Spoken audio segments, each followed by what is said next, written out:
চটপটে জিভে জল আনা দোকানের মতো ফুচকা মাত্র ২০ মিনিটে। ফুচকা পুরি, তেঁতুলের টক ও পুর একসাথে। টক তৈরি এবং সেদ্ধ ডাবলি ও আলু দিয়ে জিভে জল আনা পুর বানানোর সিক্রেট স্পেশাল নিয়ম এক ভিডিওতে শেয়ার করব, তাই একটুও না টেনে পুরো ভিডিওটি আমার সাথেই থাকো। আর এই রেসিপিটা তৈরি করা একদমই সহজ, আর ফুচকা খায় না এমন কেউই নাই আর কি। এই ফুচকা পুরিটা কিন্তু সবারই অনেক প্রিয়, তো আজকে আমি সেটাই তোমাদের সাথে শেয়ার করব। তো এখানে দেখো, ডাবলিটা কিন্তু আমি একেবারেই সিদ্ধ করে নিছি।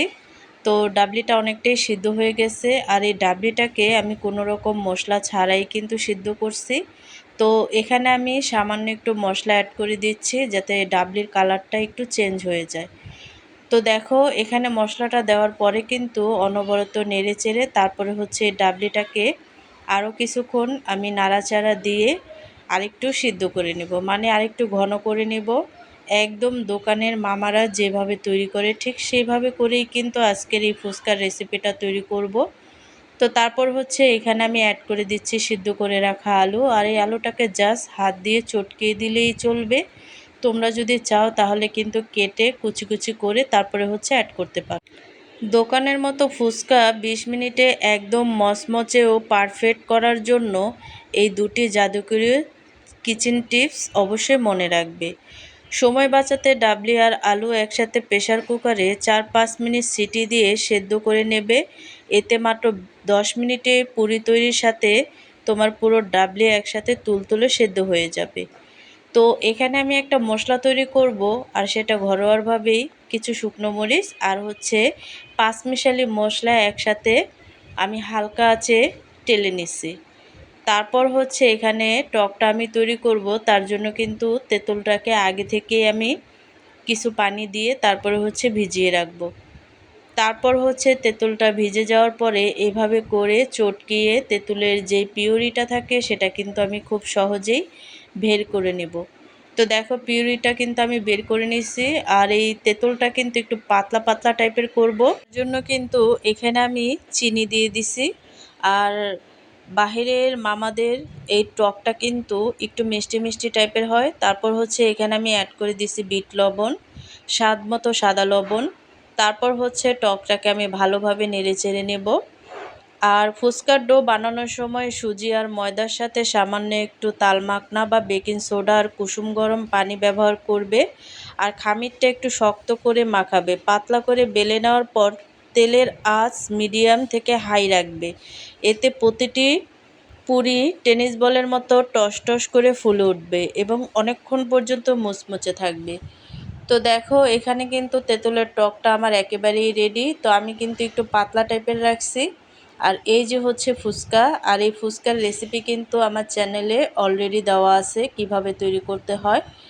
তারপর হচ্ছে এখানে আমি নিয়ে নিছি ডাবলি, আর ডাবলিটা নেওয়ার পরে কিন্তু এখানে ফার্স্টে আমি পেঁয়াজ কুচি অ্যাড করে দিচ্ছি। আর পেঁয়াজ কুচিটা দেওয়ার পরে কিন্তু কাঁচামরিচ কুচি এবং যা যা উপকরণ আছে সব কিছু কিন্তু এখানে আমি অ্যাড করে দেব। হাই গাইস, আসসালামু আলাইকুম, welcome back to my channel. কেমন আছো তোমরা সবাই? আশা করছি ভালো আছো। আল্লাহর রহমতে আমি অনেক ভালো আছি। তো গাইস, ভিডিওটি ফার্স্ট থেকে লাস্ট পর্যন্ত দেখতে থাকো, আশা করছি ভালো লাগবে। আর ভালো লাগলে প্লিজ একটি লাইক আর একটি সাবস্ক্রাইব করে পাশে থাকবে। তারপর হচ্ছে দেখো, কাঁচামরিচ কুচি দেওয়ার পরে টমেটো কুচি আমি দিয়ে দিচ্ছি। আর তোমরা যে যেমন ঝাল খাও তেমনই কিন্তু দিয়ে নিতে পারো, তবে আমি ঝালটা একটু বেশি খাই। আর এখানে আমি যে মশলাটা ঘরোয়াভাবে তৈরি করছি সেই মশলাটা কিন্তু এখানে আমি অ্যাড করে দিচ্ছি। আর এই মশলাটা কিন্তু আমি আধা ভাঙ্গা মানে মোটা মোটা টাইপের করে নিছি, যাতে এই চটপটি খাওয়ার সময় মশলার দানাগুলো দাঁতের নিচে পড়লে অনেকটা ভালো লাগে।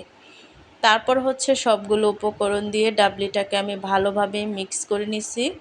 তারপর হচ্ছে এখন আমি নিয়ে নিয়েছি ফুচকা, আর এই ফুচকাটাকে এখন আমি রেডি করে নেব।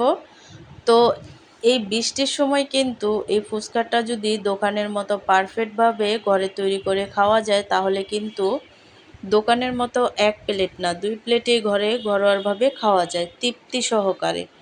তো দেখো, আমি কিন্তু এভাবে করে প্রত্যেকটি ফুচকা এভাবে ভরে নেব। দেখো সম্পূর্ণ ফুচকাগুলো আমি ভরে নিছি।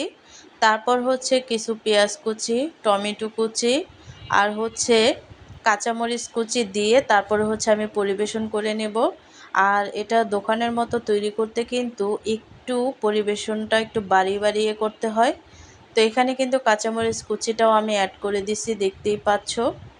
তারপর হচ্ছে একটা ডিম নিয়ে নিছি, আর এই ডিমটাকে কিন্তু আমি ভালোভাবে গ্রেটার দিয়ে গ্রেট করে দেব। একদমই কিন্তু দোকানের মতো তৈরি করার জন্য এভাবে করলে পারফেক্টভাবে দোকানের মতনই কিন্তু তৈরি হয়ে যায়। তো দেখো সম্পূর্ণ ডিমটা আমি এখানে অ্যাড করে দিচ্ছি। একদমই কিন্তু দোকানের মতো তৈরি হয়ে গেল আমাদের জিভে জল আনা ফুচকার রেসিপি। আমাদের দোকানের মতো ফুচকা, তেঁতুলের টক ও পুরি দেখতে কতটা লোভনীয় আর চকমকে হয়েছে। দোকানের মতো ফুচকা মাত্র ২০ মিনিটে, ফুচকা, পুরি, তেঁতুলের টক ও পুর একসাথে। তাই আর দেরি না করে আজই ঘরে বানিয়ে পরিবারের সবাইকে তাক লাগিয়ে দাও। ভিডিওটি ভালো লাগলে প্লিজ একটি লাইক দেবে। একটা চমৎকার সিক্রেট কথা বলি, অনেকেই ভাবে দোকানের ফুচকার টক এত স্বাদ আর লালচে হয় কিভাবে। আর আসল রহস্য হলো ঘন তেঁতুলের টক, সাথে বিট লবণ, ভাজা চটপটি মশলা, সামান্য চিনি, শুকনা মরিচ তেলে গুঁড়ো করা ফাঁকি আর সামান্য লেবুর রস মেশানো। এই মশলাগুলোর পারফেক্ট কম্বিনেশনে আসে সেই রাজকীয় টক ঝাল মিষ্টি স্বাদ, যা সাধারণ তেঁতুল পানিতে মিলবে না। তো এইভাবে করে ঘরোয়াভাবে ঘরেই তৈরি করো মাত্র ২০ মিনিটে দোকানের মতো এই পানিপুরির রেসিপিটি। ভিডিওটি ভালো লাগলে প্লিজ একটি লাইক দেবে, কমেন্ট করবে এবং বন্ধুদের সাথে শেয়ার করতে ভুলবে না। আর প্রতিদিন এমন চকমকে সহজ ও ঘরোয়া রেসিপি পেতে আমার চ্যানেলটিকে সাবস্ক্রাইব করে আমার পাশেই থাকবে। তো আজকের রেসিপিটা কেমন লাগছে অবশ্যই কিন্তু কমেন্টে জানাবে। তো অন্য কোনো রেসিপি নিয়ে তোমাদের মাঝে আবার চলে আসবো। আজকে এই পর্যন্তই। সবাই সুস্থ থাকবে, ভালো থাকবে। আল্লাহ হাফেজ।